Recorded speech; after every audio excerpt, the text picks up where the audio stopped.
اللہ تعالیٰ رسول اللہ سے فرماتا ہے کہ جو قصے ہم آپ سے بیان کر رہے ہیں یہ آپ کے لیے تسلی کا باعث ہے، آپ کے دل کو مضبوط کرنے کا ذریعہ ہے، تاکہ آپ جان لیں کہ جو پیغمبر آپ سے پہلے گزرے وہ بھی ایسی ہی مشکلات سے دوچار ہوئے جیسے آپ آج ہو رہے ہیں۔ یہ سب اس لیے ہے تاکہ آپ کا دل مضبوط ہو اور آپ کو اطمینان حاصل ہو کہ جو آزمائشیں آپ پر آئی ہیں وہی آزمائشیں پہلے انبیاء پر بھی آئی تھی۔ اللہ تعالیٰ نے جس طرح رسول اللہ کو ان واقعات کے ذریعے صبر اور سکون عطا فرمایا، ہمیں بھی ان واقعات سے سبق لینے کی توفیق عطا فرمائے۔ پچھلی قوموں کی تباہی کی وجہ ان کے برے اعمال تھے، اگر ہم وہی اعمال کریں تو کیا ہمیں نہیں سوچنا چاہیے کہ ہمارا انجام بھی ویسا ہی ہوگا؟ جیسے اگر پیٹرول کو آگ کے ساتھ ملایا جائے تو ایک بڑا شعلہ بھڑک اٹھتا ہے، اگر یہ پچھلے سال ہوا تھا تو کیا 10 سال بعد یہی چیز کرنے سے آگ نہیں لگے گی؟ اسی طرح اگر پچھلی قوموں کے گناہ ان کی تباہی کا سبب بنے تو کیا ہم وہی کام کر کے بچ سکتے ہیں؟ کیا ہمیں نہیں سوچنا چاہیے کہ اگر وہی اعمال دوبارہ کیے جائیں گے تو وہی انجام سامنے آئے گا؟ پھر اللہ تعالیٰ ایک ایسی سورہ کا آغاز کرتے ہیں جو دنیا میں یا قرآن میں سب سے خوبصورت سورتوں میں سے ایک ہے، ایک ایسی سورہ جو کبھی بھی اس زمین پر یا پوری تخلیق میں بیان کی گئی سب سے خوبصورت تو سورتوں میں شامل ہے۔ اللہ فرماتا ہے ہم تمہیں بہترین قصہ سناتے ہیں۔ یہ بہترین قصہ کیوں ہے؟ یہ سورت تقریباً ہر انسان کی زندگی سے کسی نہ کسی طرح جڑی ہوئی ہے۔ اللہ تعالیٰ اس سورت کو ایک خواب سے شروع کرتے ہیں اور اس کا اختتام اسی خواب کی تعبیر پر ہوتا ہے۔ درمیان میں بھی ایک اور خواب آتا ہے اور اس کی تعبیر بھی بیان کی جاتی ہے۔ یوسف علیہ السلام نے اپنے والد یعقوب علیہ السلام سے کہا، ابا جان میں نے خواب میں 11 ستارے، سورج اور چاند کو دیکھا کہ وہ مجھے سجدہ کر رہے ہیں۔ یہ ایک خوشخبری تھی۔ ان کے والد نبی یعقوب علیہ السلام سمجھ گئے کہ یہ خواب کسی بڑی بلائی کی علامت ہے۔ اس کا مطلب یہ تھا کہ ایک دن اللہ ہم سب کو اکٹھا کرے گا اور یوسف علیہ السلام کو ایک عظیم مقام عطا کرے گا۔ لیکن یعقوب علیہ السلام نے اپنے بیٹے کو یہ نصیحت کی کہ بیٹا یہ خواب اپنے بھائیوں کو مت بتانا، کیونکہ وہ تمہارے خلاف سازش کر سکتے ہیں اور حسد میں آ کر تمہیں نقصان پہنچا سکتے ہیں۔ اس سے ہمیں کیا سیکھنے کو ملتا ہے؟ یہ لوگ ایک نبی کے بیٹے تھے، لیکن پھر بھی جب کچھ اچھا ہوا تو والد نے اپنے بیٹے کو نصیحت کی کہ وہ دوسروں کو نہ بتائے۔ جب ہمارے ساتھ کوئی اچھا واقعہ پیش آئے تو ہمیں بھی ضروری نہیں کہ فوراً سب کو بتائیں، یہاں تک کہ اپنے گھر والوں کو بھی نہیں، جب تک کہ وہ چیز مکمل نہ ہو جائے۔ کبھی ہم کسی سفر کا ارادہ کرتے ہیں تو کیا ضروری ہے کہ سب کو اطلاع دیں؟ نہیں، یہ اس سفر کی اہمیت پر ہے۔ ہمیں اپنی ہر اگلی حرکت کے بارے میں سب کو بتانے کی ضرورت نہیں، نہ ہی اپنے کاروباری معاملات کے بارے میں ہر کسی کو آگاہ کرنے کی ضرورت ہے۔ ہمیں اپنی ضرورتوں کو پورا کرنے کے لیے کچھ حد تک رازداری اختیار کرنی چاہیے، کیونکہ شیطان برا ہے، وہ انسان کا کھلا دشمن ہے۔ کبھی کبھی کوئی شخص خود حسد نہیں کرنا چاہتا، لیکن شیطان وسوسہ ڈال کر حسد پیدا کر دیتا ہے۔ جب کسی کے ہاں بچہ پیدا ہوتا ہے، خاص طور پر جو لوگ نئے شادی شدہ ہوتے ہیں اور اللہ کے فضل سے انہیں اولاد نصیب ہوتی ہے، تو اگر ان کا بچہ پوری رات سو جائے تو یہ ضروری نہیں کہ پوری دنیا کو بتایا جائے کہ میرا بچہ تو پوری رات سوتا ہے، کیونکہ ہو سکتا ہے کہ اس کے بعد وہ بچہ سو نہ سکے، نظر بد اس پر اثر انداز ہو جائے۔ آپ یوں کہہ سکتے ہیں کہ ہاں بچہ عام بچوں کی طرح سوتا ہے تاکہ نہ جھوٹ ہو اور نہ ہی نظر لگے۔ جب بھی کوئی اچھی چیز ہو ضروری نہیں کہ ہر کسی کو بتایا جائے، اور اگر بتایا بھی جائے تو اس بات کو یقینی بنائے کہ سامنے والا ماشاء اللہ کہے۔ اس میں شرمانے کی کوئی ضرورت نہیں، بلکہ آپ خود کہہ سکتے ہیں کہ ماشاء اللہ کہیے۔ اس طرح ہم نظر بد سے محفوظ رہ سکتے ہیں۔ حقیقت میں قرآن مجید میں بھی ہمیں اس بات کا سبق ملتا ہے۔ سورہ یوسف میں یعقوب علیہ السلام کو بھی اس بات کی فکر تھی کہ ان کے بیٹوں کو نظر بد نہ لگ جائے۔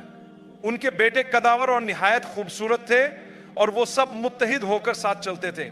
یعقوب علیہ السلام نہیں چاہتے تھے کہ لوگ ان پر نظر ڈالیں اور انہیں نقصان پہنچے، اسی لیے جب وہ مصر میں داخل ہو رہے تھے تو انہوں نے اپنے بیٹوں سے کہا کہ مختلف راستوں سے داخل ہونا تاکہ لوگ انہیں اکٹھا نہ دیکھ سکیں اور وہ نظر بد سے محفوظ رہے۔ نظر بد حقیقت ہے حدیث میں آتا ہے کہ یہ سچ ہے اور یہ انسان کو متاثر کر سکتی ہے، لیکن ایک بات یاد رکھیں کہ ہر بیماری میں ذرا بد نہیں ہوتی. کبھی کبھی جو بھی ہوتا ہے لوگ فوراً کہہ دیتے ہیں کہ کسی نے جادو کر دیا یا مجھے کسی کی نظر لگ گئی ہے. حالانکہ کبھی کبھی یہ صرف ایک عام بیماری ہوتی ہے. شاید آپ نے تیزی سے کھا لیا ہو یا پیٹ میں معمولی گیسٹرک مسئلہ ہو، لیکن آپ سمجھتے ہیں کہ کسی نے جادو کر دیا ہے یا کوئی شیطانی عمل کیا گیا ہے. اللہ تعالی ہمیں سورہ یوسف میں سکھا رہا ہے کہ ہمیں کن لوگوں سے بات کرنی چاہیے اور کس طرح بات کرنی چاہیے اور کس کو کیا بتانا چاہیے. دیکھیے، یہ جو بچے تھے یہ انبیاء کے بچے تھے، یعقوب علیہ السلام کے بیٹے تھے. کیا آپ سمجھتے ہیں کہ یعقوب علیہ السلام نے انہیں ناقص تربیت دی تھی؟ نہیں، ان کی تربیت بہترین تھی، لیکن اس کے باوجود وہ اپنے بھائی کو قتل کرنے کا منصوبہ بنا رہے تھے. یہ ظاہر کرتا ہے کہ کبھی کبھی بھائیوں، خاندان اور قریبی رشتہ داروں کے درمیان حسد اتنی شدت اختیار کر سکتی ہے کہ وہ ایک دوسرے کو ختم کرنے کی کوشش کرتے ہیں. ان بھائیوں میں سے ایک کو کچھ پشیمانی محسوس ہوئی. وہ شرمندہ ہوا اور اس نے کہا کہ اسے قتل نہ کرو بلکہ کسی گہرے کنویں میں ڈال دو. کوئی نہ کوئی مسافر اسے نکال لے گا اور کسی دور دراز علاقے میں لے جائے گا. پھر انہوں نے ایک منصوبہ بنایا. وہ اپنے والد کے پاس گئے اور کہنے لگے، ابا جی، آپ ہمیں یوسف کو ساتھ لے جانے کیوں نہیں دے رہے ہیں؟ وہ اپنے والد کو قائل کرنے کی کوشش کر رہے تھے کہ یوسف کو ہمارے ساتھ بھیجیں، ہم اس کے ساتھ کھیلیں گے، اسے گھمانے لے جائیں گے اور شام کو واپس لے آئیں گے. لیکن والد نے فرمایا، مجھے ڈر ہے کہ اگر میں اسے تمہارے ساتھ بھیجوں تو مجھے اس کی جدائی کا غم ہوگا، اور اس دوران اگر تم دھیان نہ دو تو کہیں بھیڑیا اسے نہ کھا جائے. انہوں نے بالکل یہی بہانہ بنایا. یوسف علیہ السلام کو لے گئے، آپ کو ایک کنویں میں ڈال دیا اور پھر ایک جھوٹے خون سے رنگی ہوئی قمیص لے کر واپس آ گئے اور کہنے لگے کہ جب ہم دھیان نہیں دے رہے تھے تو ایک بھیڑیا یوسف کو کھا گیا. ذرا سوچیں، جو بات خود والد نے خدشہ ظاہر کرتے ہوئے کہی تھی وہی چال ان کے بیٹوں نے چل دی اور بالکل انہیں الفاظ کے ساتھ واپس آئے. اللہ تعالیٰ فرماتا ہے کہ یوسف علیہ السلام کو کنویں میں ڈال دیا گیا، اور جب قافلہ آیا تو انہوں نے نکالا اور مال و دولت سمجھ کر بیچنے کا ارادہ کر لیا. کبھی کبھی جب ہم کوئی قیمتی چیز راستے میں پاتے ہیں تو ہمارے دل میں لالچ آ جاتی ہے. ہمیں یہ سوچنا چاہیے کہ جو چیز ہماری نہیں وہ ہمیں رکھنی بھی نہیں چاہیے. ان لوگوں نے ایک معصوم نہایت حسین لڑکے کو دیکھا اور فیصلہ کر لیا کہ اس سے فائدہ اٹھایا جائے. انہوں نے یوسف علیہ السلام کو بازار میں فروخت کر دیا، جہاں ایک مالدار شخص نے یوسف علیہ السلام کو خرید لیا. خلاصہ یہ کہ مصر کے ایک وزیر کی بیوی نے جب اس حسین و جمیل نوجوان کو دیکھا تو اس کے دل میں غلط ارادہ پیدا ہوا. اس نے سوچا کہ یہ ہمارا خادم ہے تو کیوں نہ میں اس سے ناجائز تعلقات قائم کر لوں. ہم میں سے کتنے لوگ ایسے ہیں جو اپنے کام کی جگہ پر حرام تعلقات کی کوشش کرتے ہیں. یہی سبق ہمیں سورہ یوسف سے ملتا ہے، چاہے مرد ہو یا عورت. بات یہ ہے کہ حرام تعلقات سے بچنا چاہیے، خاص طور پر کام کی جگہ پر. اگر کوئی آپ کے ماتحت کام کر رہا ہے تو اسے کمزور سمجھ کر ناجائز فائدہ اٹھانے کی کوشش مت کریں. دیکھیے، یہ سبق ہمیں کہاں سے مل رہا ہے. اللہ کے نبی یوسف علیہ السلام کو ایک عورت نے گناہ کی طرف بلانے کی کوشش کی، لیکن اللہ تعالیٰ نے انہیں بچایا. جب وزیر کی بیوی کی کوشش ناکام ہوئی تو وہ غصے سے بھر گئے. پھر دوسری عورتوں نے اس پر باتیں بنانا شروع کر دی کہ وزیر کی بیوی اپنے ہی غلام پر فریفتہ ہو رہی ہے. اس نے سوچا کہ ان عورتوں کو سبق سکھاؤں تاکہ وہ سمجھ سکیں کہ یوسف علیہ السلام کتنے حسین ہیں. اس نے ایک محفل سجائی، سب عورتوں کو بیٹھایا، ان کے ہاتھ میں پھل اور چاقو دیا اور یوسف علیہ السلام کو حکم دیا کہ وہ اس مجلس میں سے گزرے. جب یوسف علیہ السلام گزرے تو وہ عورتیں ان کی خوبصورتی میں ایسی محو ہو گئیں کہ اپنے ہاتھ کاٹ بیٹھی اور کہنے لگی، یہ تو کوئی عام انسان نہیں ہے، یہ تو کوئی فرشتہ معلوم ہوتا ہے. اندازہ لگائیں کہ یوسف علیہ السلام کس قدر حسین تھے کہ عورتیں انہیں دیکھ کر اپنے ہاتھ کاٹ بیٹھی اور انہیں انسان ماننے کے بجائے فرشتہ کہنے لگی۔ اب ہم اس واقعے سے کیا سیکھتے ہیں؟ ایک قیمتی سبق یہ ہے کہ جب بھی ہماری نظر بے قابو ہو جائے اور ہم غیر محرم پر حد سے زیادہ نظر ڈالیں تو اس کا انجام ہمیشہ نقصان دہ ہوتا ہے۔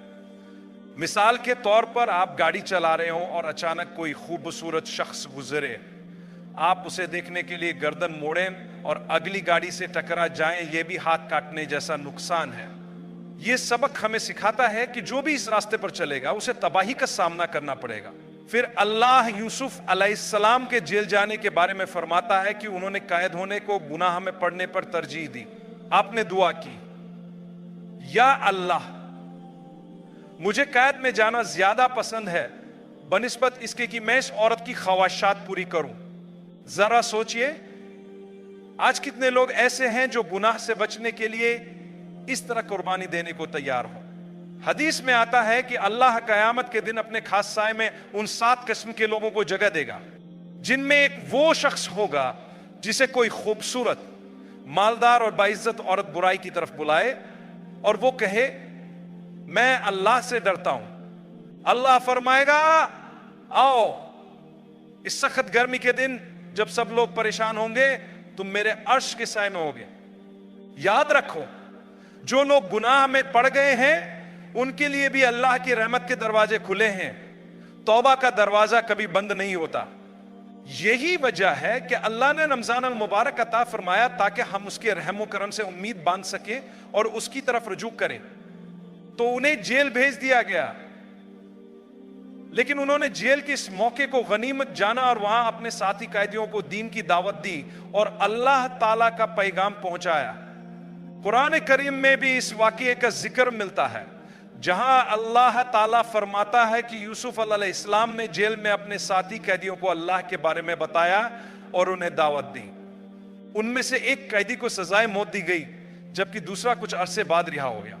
اسی دوران بادشاہ نے ایک خواب دیکھا جس کی تعبیر یوسف علیہ السلام نے دی۔ خواب میں ایک قحط کی پیشگوئی تھی اور اس قحط کے لیے تیاری کی ضرورت تھی۔ یوسف علیہ السلام نے اس خواب کو صحیح طور پر سمجھا اور اس کی وضاحت کی، چنانچہ بادشاہ نے انہیں طلب کیا، ان سے خواب کی تعبیر چاہیے۔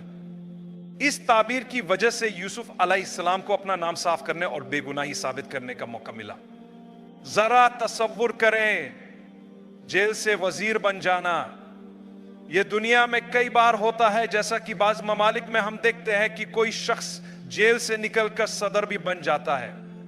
آپ قید سے وزیر بنے اور انہیں اپنی صفائی پیش کرنے کا موقع ملا کیونکہ انہوں نے وزیر بننے سے پہلے مطالبہ کیا کہ انہیں ان خواتین سے سوال کرنے دیا جائے جو ان پر الزام لگانے والی تھیں۔ جب ان خواتین سے پوچھا گیا تو انہوں نے اعتراف کیا کہ اصل میں وہی غلطی پر تھیں اور یوسف علیہ السلام بے گناہ تھے۔